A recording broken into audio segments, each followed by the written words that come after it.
అలాగే మరొక చిన్న అంశం, చంద్రబాబు నాయుడు గారి అంటే ఎంత శుద్ధం అంటే ఆయన నీతి అంటే నీతిమంతుడంటే వంశీ గారి కుటుంబాన్నేమో యూట్యూబ్లో అసహ్యంగా ఒకసారి ఆ దరిద్రుల ఫోటో అంతా పెట్టండి ఒకసారి, ఆ నీచుంది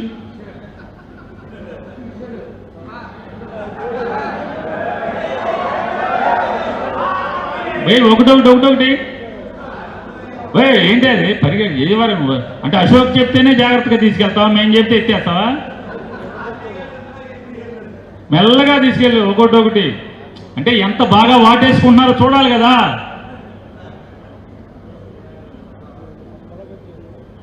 ఇంకా నెక్స్ట్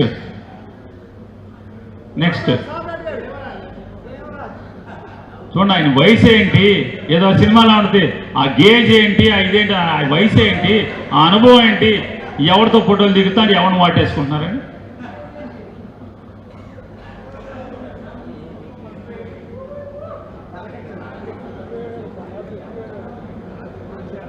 నెక్స్ట్ వెళ్ళండి.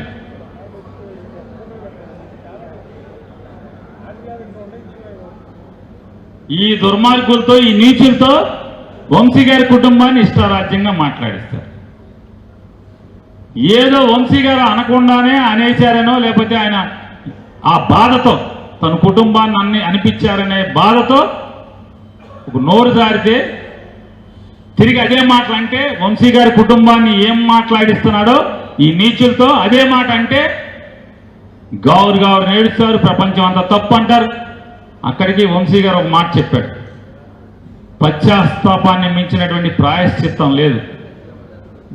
నన్ను ఇలా అనిపిస్తున్నారు నా కుటుంబాన్ని, అయినా కూడా నేను అనకూడదు, మా అక్కని పొరపాటుగా మాట్లాడాను, నా మాటను వెనక్కి తీసుకుంటున్నాను, నేను చింతిస్తున్నాను అని చెప్పి ఆయన మాట్లాడాడు. అయినా కుదరదంట. ఇప్పుడు ముఖ్యమంత్రి అయిన తర్వాత చూడండి ఆయన యాశాలు, ఈ నీచమైనటువంటి పనులేంటి చంద్రబాబు నాయుడు గారు. ఇతన్ని మనం ఈ దేశంలో అత్యంత అనుభవం ఉన్న ముఖ్యమంత్రిగా, నీతివంతుడిగా మనం చూడాలి. ఆయన చెప్పేవన్నీ శ్రీరంగ నీతులు, చంద్రబాబు నాయుడు గారు చెప్పేవన్నీ శ్రీరంగ నీతులు. కాబట్టి బాధ్యతాయుతంగా ఉండమని చెప్పని మీ అందరినీ మరొకసారి చెప్తూ, ఎమ్మెల్యేలు చేస్తున్నటువంటి వైను మైను ఈ రెండు వ్యాపారాలను కూడా బాగా ఎండగట్టే దాంట్లో ఏ నియోజకవర్గమైన రాష్ట్రంలో ఎమ్మెల్యే ఉద్యోగం ఏంటంటే వైను మైనే. ఈ వైను మైను చేస్తున్న వాళ్ళందరూ కూడా ప్రజలకి ఎండగట్టేదానికి, వాళ్ళ కళ్ళకి చూపించేదానికి కూడా బాధ్యత తీసుకోమని కూడా మీ అందరికీ చెప్తూ, జై హింద్, జై జగన్.